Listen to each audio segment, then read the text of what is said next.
this time, let the record reflect all 15 jurors have returned to the courtroom. Everyone may be seated. Counsel waive the call. Yes. Mr. Young, call your next witness. Mr. Wysowski. Joshua Hickman. Joshua Hickman. I just put on the record what we're talking about there. Photos of Benjamin's testimony on the deposition. Those photos are on the record that 74 through 78. Any objections 74 through 78? I'll show Commonwealth 74 through 78 are introduced at this time.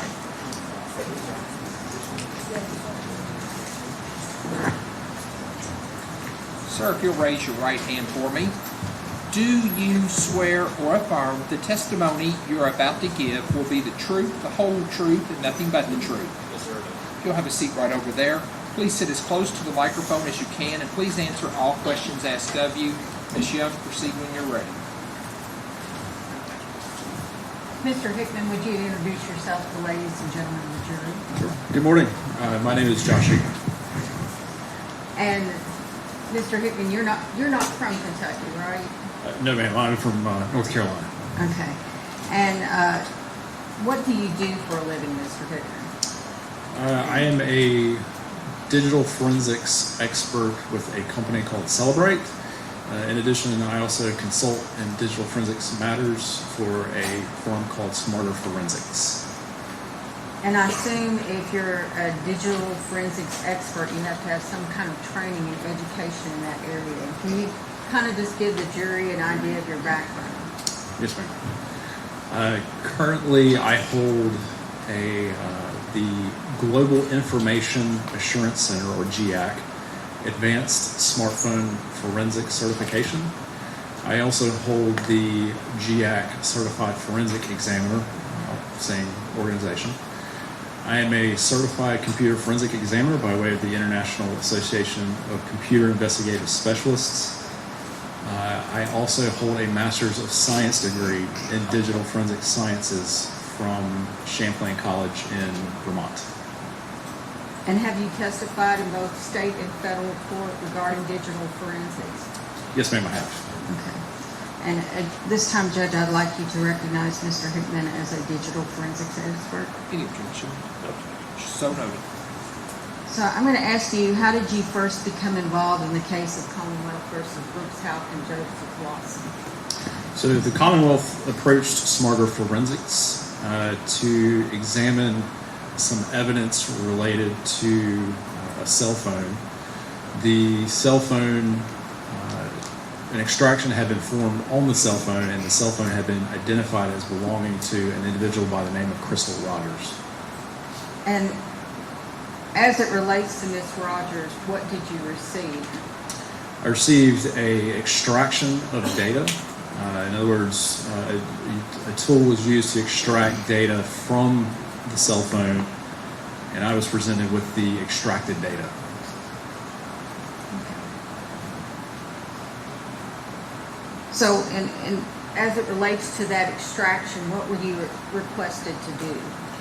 So the request initially was to determine whether or not the extracted data showed that the phone had been near a particular Wi-Fi network in a given time frame. Okay. And I'm going to show you what's been previously marked as Commonwealth's Exhibit 79, and can you tell me what that is?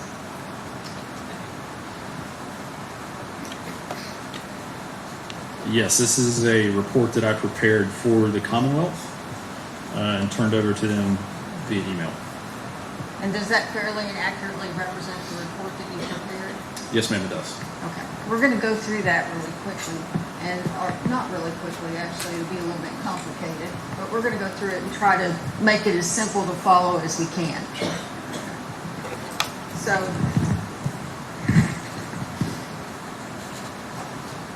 you initially were asked, you just said, to look to see if the phone connected to any, I think it was a Wi-Fi device. A Wi-Fi network, yes, ma'am. And then did the request change in some ways as to what you were to examine on the phone? It did because of what we found as a result of the initial analysis. Okay, so let's run through. I believe that your report focuses on the night of July the 3rd, 2015 as it relates to Ms. Rogers' phone.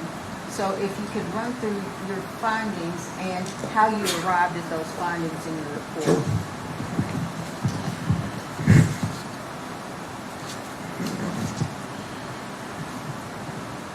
So on July 3rd at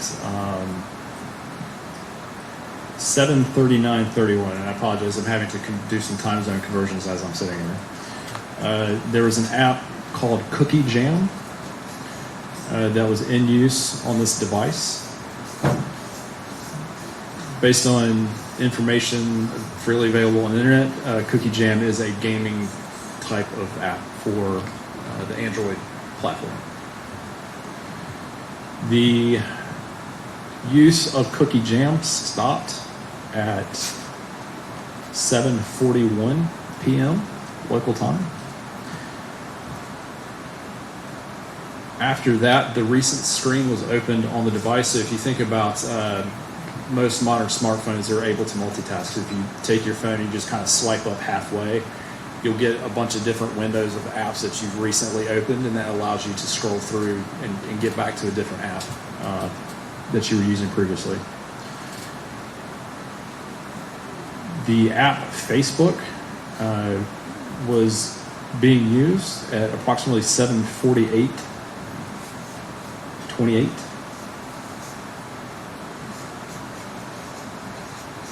And then at 7:52 p.m., Cookie Jam was resumed to being used.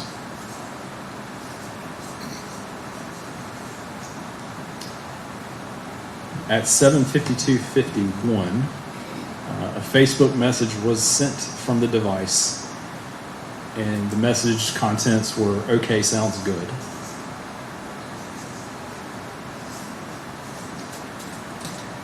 And then Cookie Jam resumed being used intermittently up until the point of 8:06 and 10 seconds p.m. on July 3rd.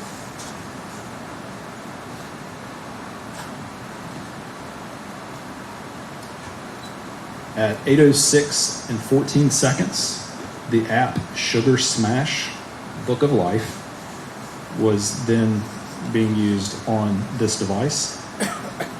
Based on information that was, again, freely available on the internet, this app was also a gaming type of application for Android. The app was used up until 8:21 and 59 seconds on July 3rd, and it then was used again from 8:55:02 to 9:23 and 15 seconds p.m. Again, July 3rd. So I'm going to stop you right now. So it's playing a game pretty much during this time. Yes.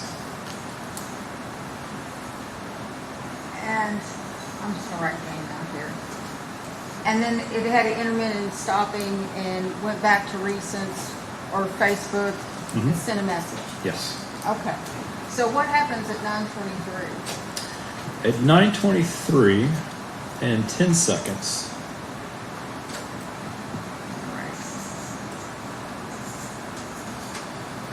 the device loses power, and as a result, it shuts off. And how did it lose power? I have not seen this physical device. Most likely what happened is the battery discharged to the point where it couldn't keep the device on any longer.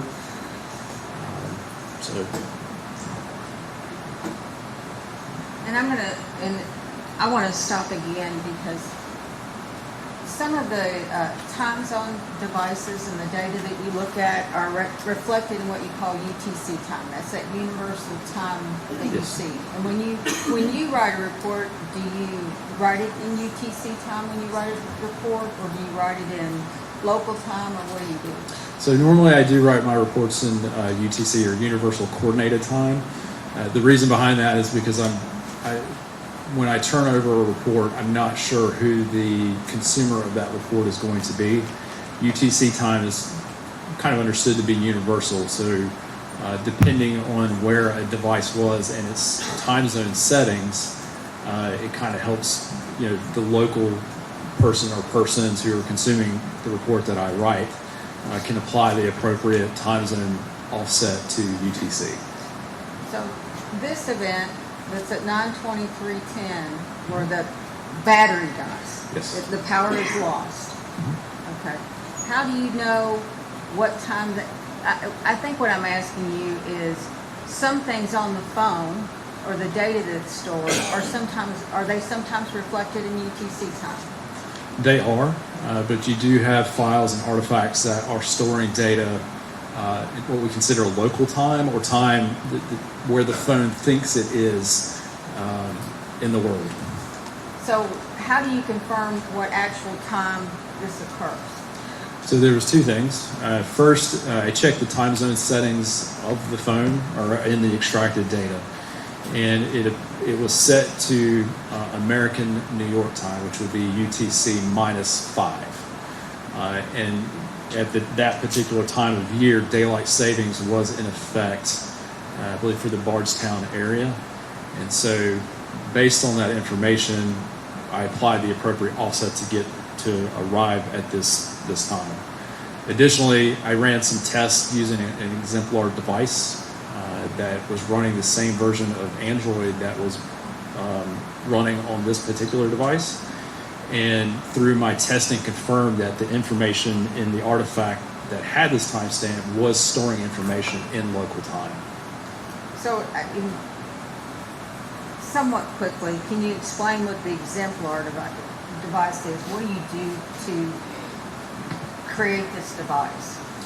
So a lot of times when we have questions about a particular artifact and, what does the information it contain represent, time zone set, or how does a time zone setting affect the timestamp that we see in a file, what I will do is I will get a device that is either exactly the same or relatively close as far as make and model. Further, what I do is I will install the exact same operating system version on that device in order to faithfully recreate the environment in which this information was generated. Beyond that, what I do is I will take that device, I will reset it completely, clear any existing data off of it, and then I will actually run out and conduct tests on my own, documenting every time that I turn it on, turn it off, plug it in, unplug it, lock it, unlock it. Any action on device gets written down as part of that procedure. So when you ran the test on the exemplar device and were able to recreate a battery being depleted and the phone dying, it would reflect the exemplar device. Did it reflect that in local time? Yeah, it reflected local time. The timestamp was recorded in local time based on where I was when I conducted the testing. I'm located on the East Coast, so I am also American New York time zone. Okay. So, and last question about this event.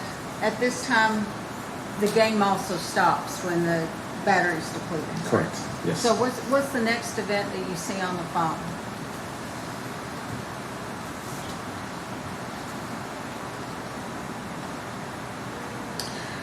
Beginning at 11:57:09 on July 3rd, 11:57:09 p.m., the device begins to boot.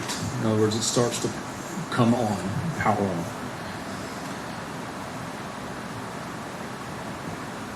At the same timestamp, the messaging app, so the app that you would use to send like text messages on a phone, that becomes and it's logged in a file as showing as it's in use. Now that doesn't necessarily mean that a person was sitting there using the app specifically. It just means that that app was front and center on the phone.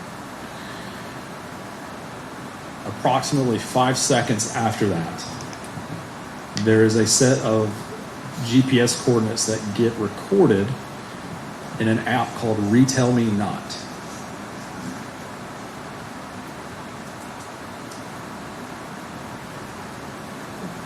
And I'm sorry, what time was that? Was it 11:57:25? It would have been 11:57 and 14 seconds.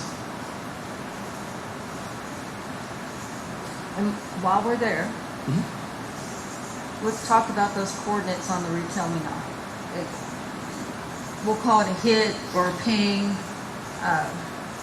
What can you tell me about that? So the coordinates that we found were in a database that was related to the Retell Me Not app.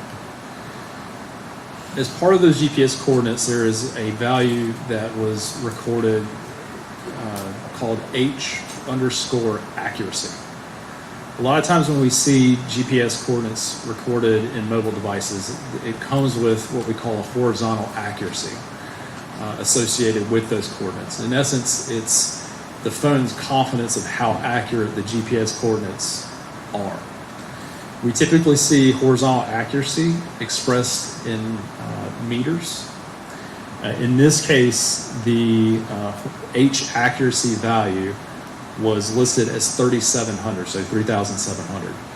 There is no meter. It doesn't say meter specifically, but again, we typically see it expressed in meters. With such a high horizontal accuracy, the level of confidence for those GPS coordinates is relatively low. So would it be your conclusion that you couldn't really rely on those coordinates to tell where the device was at that time? That is correct. Okay. So what is the next event that you have on the device?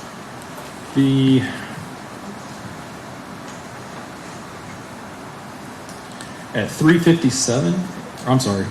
11:57 and 25 seconds, the booting sequence for the phone completed. So it finished the booting process. So now, what does that mean? Is the phone completely on? So the phone Android has finished booting. It's ready to, take input from the user.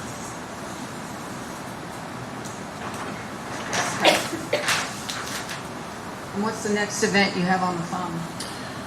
At 11:57 and 39 seconds p.m., the device was manually shut down. So what does that mean what is a manual shutdown?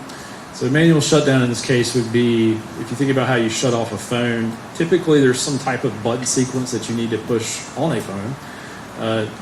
Same goes for iOS or an iPhone and an Android. In this case, that's what happened here. The correct button sequence was pressed on the phone, and then the phone was subsequently powered down or shut off. So somebody shut the phone off, however you shut the phone off. Is Yes, that ma'am. correct? Yes, ma'am. Okay. And did you do any testing to confirm that time? Yes, I did. So again, using the same exemplar device, I went through the process of testing what would cause the entries in the file that I was looking at. I pulled the battery out of my exemplar device straight up, so a sudden loss of power. I also left it plugged in, took the battery out and unplugged it, causing again a sudden loss of power. The only time I could get this particular entry in this file to generate was when I went through the correct sequence of pushing the side button and then choosing power off on the screen. Okay. So what is the next event that you see on Crystal Rogers' phone? The next, I'm sorry, this is on July the 3rd, correct? correct, All these times we've done. correct. The next sequence occurred on July 6th at 10:45 and 35 seconds. And that the device, it had gone through the boot process and had finished its booting sequence. So again, it was ready to take input from someone or a user. So between July 3rd at 11:57:39 p.m. when it was manually shut off by someone to July 6th, and I didn't ask you, but is this AM 10:45? I'm sorry, 10:45, 35 a.m. So in the morning. when someone powered up the phone, was this phone off? In between those times? Yes, sir. Yes, in between those times, the phone was off. Okay. Did you also receive another device? Yes, I received another extraction from the Commonwealth. The data, the extracted data was identified as having come from a device that belonged to Bruce Houck. I think it's on the first page. Yeah. Brooks. Brooks, yes. And what? Brooks, I'm sorry. Apologies. And what were you requested to do with that device? There were two asks for this particular device. The first was to determine if there was any location-related data on this device from July 3rd to July 4th. And then there was some question about some entries in the call logs off the device. Okay. And just as it relates to, and I think, were you also requested to determine if there was any gaming apps or gaming on that? Yes, that was the third ask. Apologies. There was a third ask. Were there any gaming applications on the device from which the data was extracted? And as to the first two requests, the location and deletions, did you find anything significant on that device? Regarding the locations, there were two entries in particular that showed that the device had connected to a Wi-Fi network. The SSID or service set identifier was identified as Belkin dot 2, the number 2, E9. And the way that the Android operating system at the time recorded this type of data, recorded it in like 2-hour blocks. So I can see from the data that it was connected to that particular Wi-Fi network on July 3rd from 6 to midnight, and then on July 4th, I'm sorry, 6 to, I'm having to do the math in my head here. From 6 to 8 local time in the evening, and then again on July 4th at midnight to July 4th at 2 a.m. in the morning. And as it relates to the whether that device had any gaming or gaming applications on it? There were no applications in the extracted data that I could identify that appeared to be related to gaming. So Brooks Houck's device had nothing to play a game, is that correct? Yeah, there was no data that indicated there was gaming application Okay. in the device. So we requested that you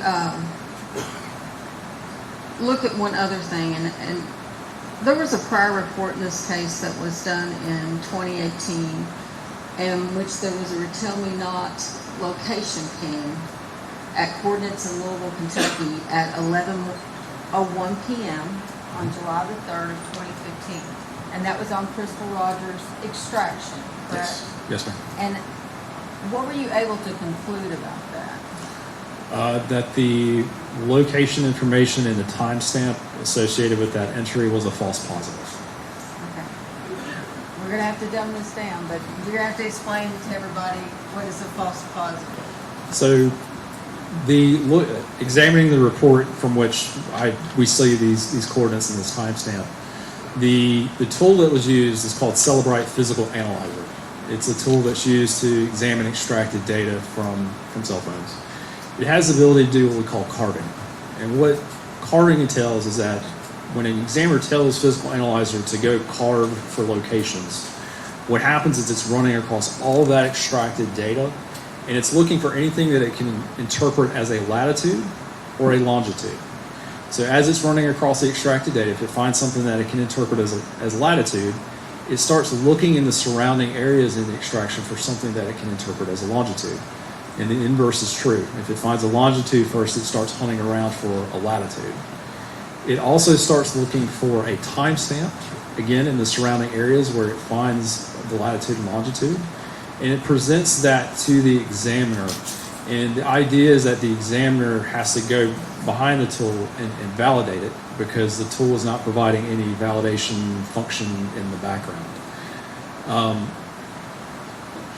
The report indicated that this timestamp and the location in Louisville had been carved from the extracted data from a retailmenot.db file, which is it's a structured query light or SQL-Lite or SQL-Lite database. So the database could, a database generally speaking can be used by apps on mobile devices to store anything, names, dates of birth, customer information, what have you. At a very high level, these databases store information in pages. There's 4 types of pages, but we're just going to talk about 2. The first one being a leaf page, so leaf as in leaf on a tree, L-E-A-F.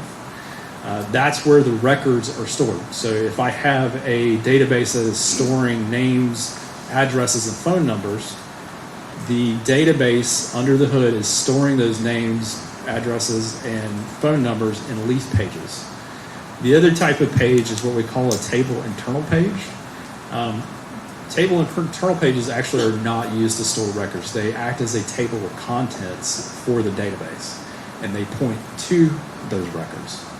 So examining the database where this information was carved, it was actually found in the table, in the internal table page, and that is not somewhere where you would find records stored in a SQLite database. So again, false positive. The timestamp associated with these coordinates were stored in a manner that we call Mac absolute or Apple absolute time. It is the number of seconds since midnight on January 1st, 2001. This is something that is unique to Apple devices, so Macs, iPhones, iPads, Apple Watches, and all the things in the Apple ecosystem. It's not something that we normally see on Samsung devices or Android devices in particular. So taking those 2 things together let me know that it was in fact a false positive. And that is in conjunction with the other artifacts that we discussed previously showing that the phone was in fact off. So, in the 2018 report that you and I just talked about, that you did not offer, you had nothing to do No, with ma'am, I did not. that was done by the tool that the analyst was using. That data he was looking at, he had a tool. Correct. A program he's running that through. That's right? correct. Yes, sir. And he sees that, and it takes that. But what do you need to do to confirm that is actually there? We call it manually examining, and basically what that entails is taking the program out of the equation and just looking at that file itself, just looking at the how the data is structured within the file. So in this situation, I did not use that program that was used. I simply used what we call a hexadecimal viewer or hexadecimal or hex viewer to view the data and manually confirm what I was finding. So I'm just going to ask you one last question, and it's a pretty easy question. Was Crystal Rogers playing on her phone on July the 4th after midnight? No, she was not. Or no, that phone was not used. Judge, I move at this time to introduce Commonwealth's exhibit. I think I marked it 79. Any objection to 79? No, Your Honor. So that's introduced at this time. One more second.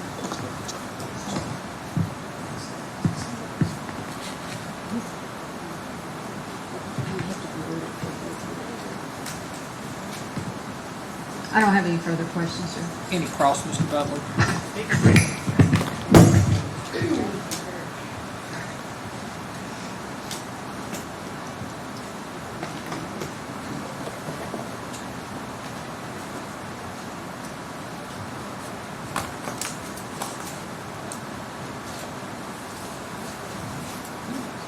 Hey, good morning, Mr. Hickman. Morning. I think a whole lot of my questions are not going to be necessary. I just want to make sure I understood something you said, sir. Yes, sir. So you talked about this 1157 boot up process. I think you said at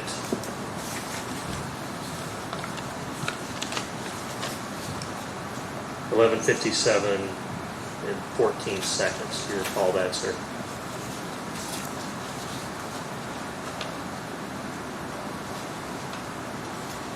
Just 1 moment. 11:57 and 14. Yes, sir.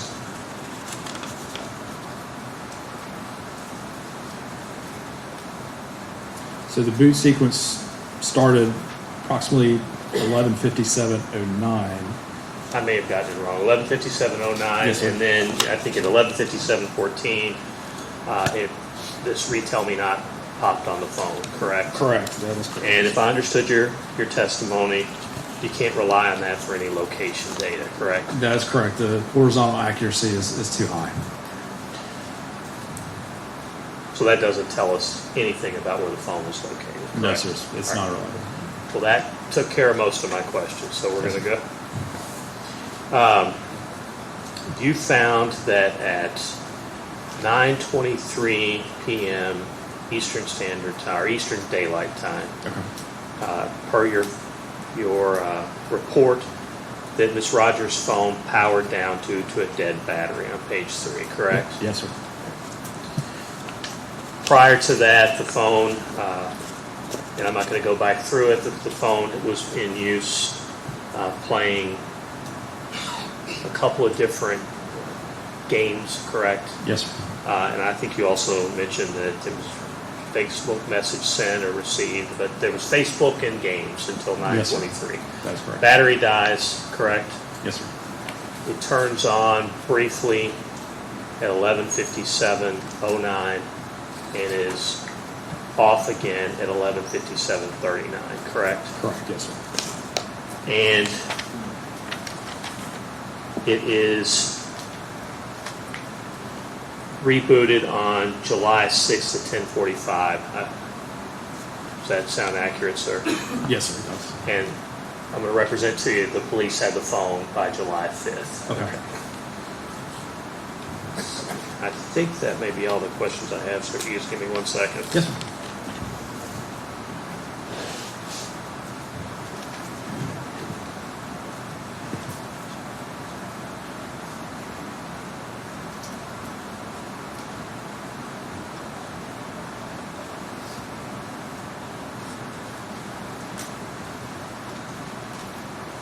Sir, I believe that's all the questions I have. Any questions of this witness? Any redirect? No, sir. Any questions from any jurors? May this witness be found? Got a question? Question from the LEC counsel at the bench.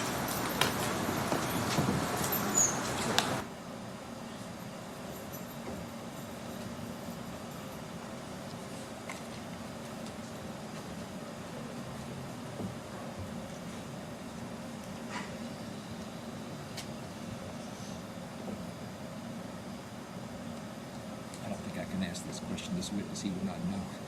During this investigation, did you guys know who shut down the phone on July 3rd at 11:57 and turned it back on July 6th at 10:45? This No, witness he didn't obviously know. couldn't answer that. possibly answer that. So I'm going to sustain the objection, whoever's objecting.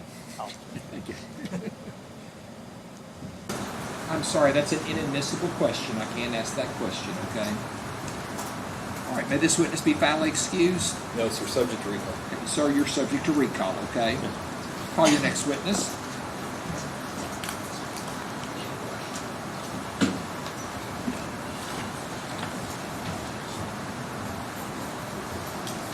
Oh, I'm sorry, Judge.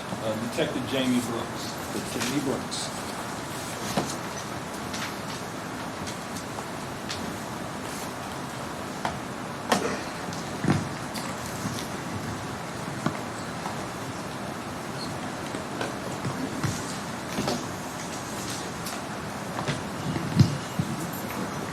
Sir, I need you to raise your right hand. Do you swear or affirm the testimony you're about to give will be the truth, the whole truth, and nothing but the truth? I do. Thank you, sir. Have a seat back over there.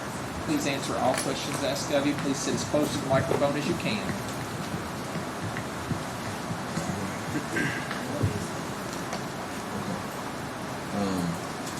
Judge, I apologize. This is on me for calling, saying, we don't have a computer out here right now. Somebody is using it, so I'm gonna need to call another witness. I apologize. So you need to call another witness? Yes, sir, I do. Mr. Brooks, you're subject to recall. Thank you, sir. Need to go get her. Judge, our next witness will be Lon Spalding. Lon Spalding? Yes, sir.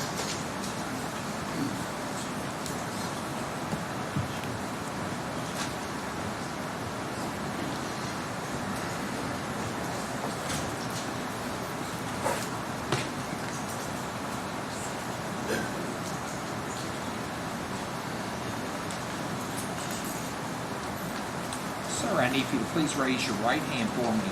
Do you swear or affirm the testimony you're about to give will be the truth, the whole truth, and nothing but the truth? Thank you. You have a seat right over there. Try to sit as close to the microphone as you can, and please answer all questions asked of you. Mr. Young, proceed when you're ready. Yes, sir. Lon, would you please introduce yourself to ladies and gentlemen of the jury? My name is Lon Spalding. All right. And Mr. Spalding, I don't know your address, but could you tell me where you live? Thompson Hill Road, Is that in Nelson County? Cox's Creek, Nelson County. Okay. And back in December of 23, do you remember the police up there searching? Yes. Okay.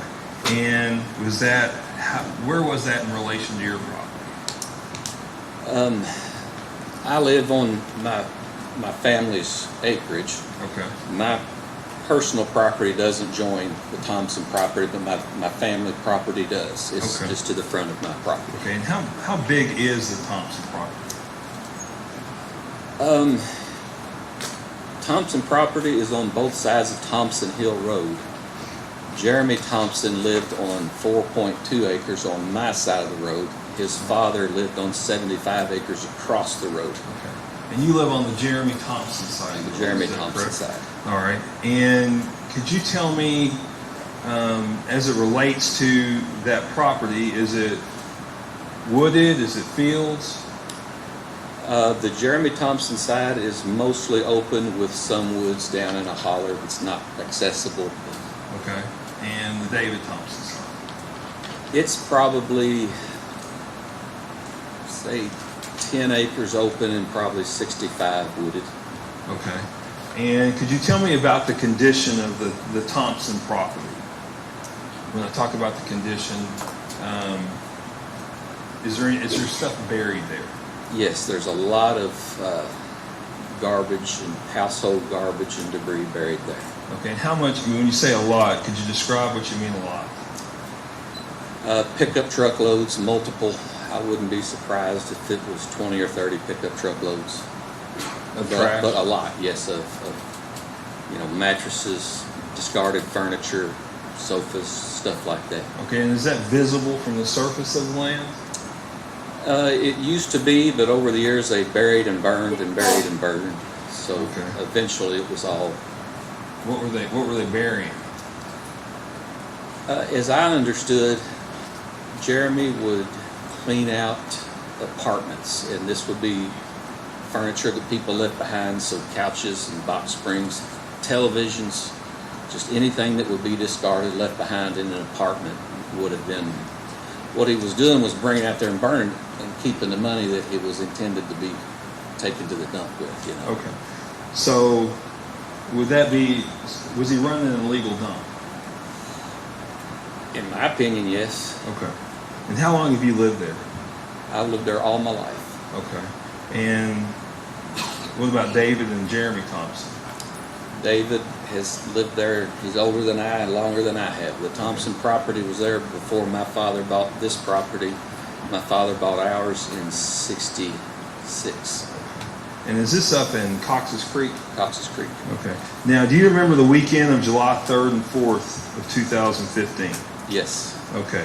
And was there any activity that caught your eye going on Jeremy Thompson's property, which is on the same side of your road? Is that correct? Yes, it is. Okay. Was there anything going on that weekend that caught your eye? Yes. And could you please explain to the ladies and gentlemen of the jury what that was? The digging and burying and burning of of discarded household items had gone on for quite some time. But that weekend, it had changed. All that had gone on across the road from me, On the David Thompson. on the David Thompson side. The weekend that you're referring to, it happened on my side of the road, just across from my property line. And I thought that was very strange. I was like, you know, if you've already got a mess over there, why would you bring it over to your home backyard? Okay. And was this during the daytime or nighttime hours? Nighttime. Okay. Was it in the early morning hours or late in the evening? Early morning would be what I think it was. Of course, And did you see what were they doing? just digging a hole and just burning, you know, the items that we talked about, you know. Was, Right. How big, I'm sorry, I didn't mean to interrupt you. you see a lot of junk around there. It's usually Right. beds and discarded furniture, stuff like that. And how big a hole were they digging? I would say maybe a 10-foot square-ish type circle. And what were they digging it with? This particular weekend, it was a high lift. Okay. There was a high lift that was on the David Thompson side of the road, and they had brought it over to my property line and dug with the high lift. Okay, and I know what a high lift is, but somebody on the jury may not know. Could you describe a high lift for them? Similar to a bulldozer, but it would have a large bucket that lifts up where you could lift high enough to load a dump truck. But it looks very similar to a bulldozer. And how long did that activity go over on Jeremy Thompson's side of the road? Not very long. I don't know if it was a week, maybe 2 weeks later, that high lift went back to the other side of the road. It didn't stay there long.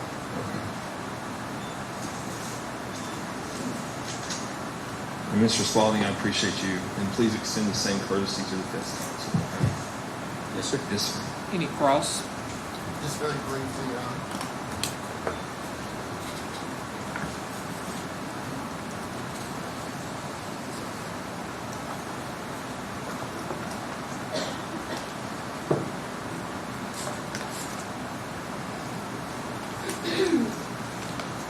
good morning, sir. Good I morning. just have a couple of questions for you. Sure. Sir, were you interviewed by law enforcement on this case? Yes. And when was that? The first time I spoke to law enforcement would have been either late in the 2020 or early 2021. Okay. And so you spoke to nobody involved with law enforcement in this investigation until at least 2020, is that correct? Correct. Okay. And you indicate that for the Thompson farm, that they were digging and burning and digging and burning, running an illegal dump for years, right? Yeah, I don't mean to sound like 10 or 20 years, but it had become common about that time, you know, a year or two, maybe 3. Right, right. And sir, you're aware, just because of the location of where you live there, that the police came out in December of 2023 and did a search, correct? Correct.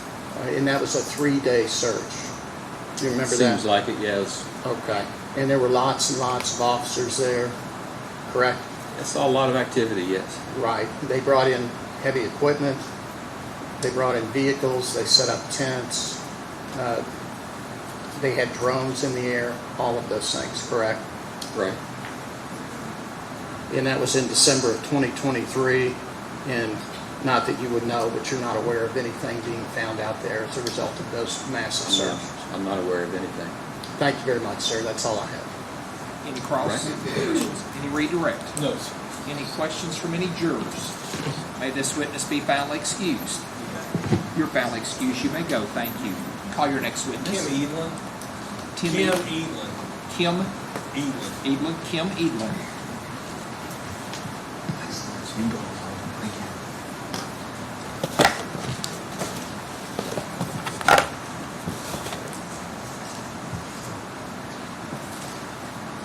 Thank you. Pam, if you'll raise your right hand for me. Do you swear or affirm the testimony you're about to give will be the truth, the whole truth, and nothing but the truth? If you'll have a seat right over there, try to sit as close to the microphone as you can, and please answer all Can you put the questions phone asked of picture you. up? Ms. Ellyn, would you Yes. please, I'm going to ask you just a couple of questions, okay? And will you direct your answers to them, please? Oh, Okay, could you state your name for the record, please? Kimberly Ellyn, Okay, and where do you live, Ms. Ellyn? my address, Well, you don't have to give the whole Next address. one. Do you- Is it Nelson County? Nelson County. Okay, and are you neighbors to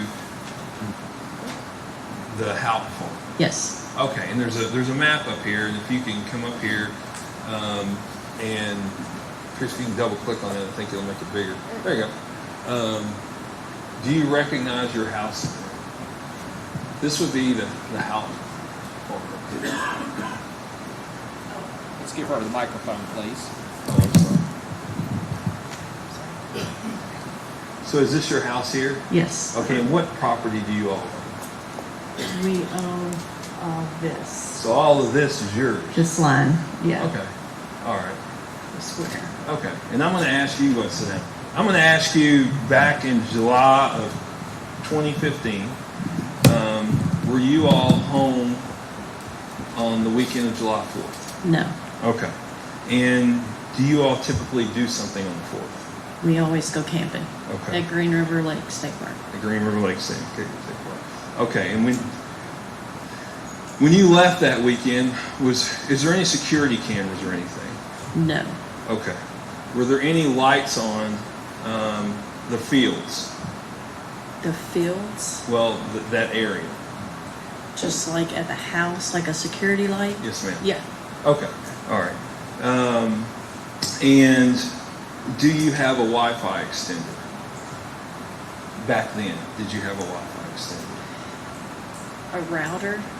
A Wi-Fi, like some? No, you had a router. You had Wi-Fi Yeah. at your house. Is that right? Yes, 'cause- Okay, so you yes. had a router. Yes. Okay. Did you have anything stationed outside that would extend the signal or anything? No. Okay. Okay. Hang on one second. Okay.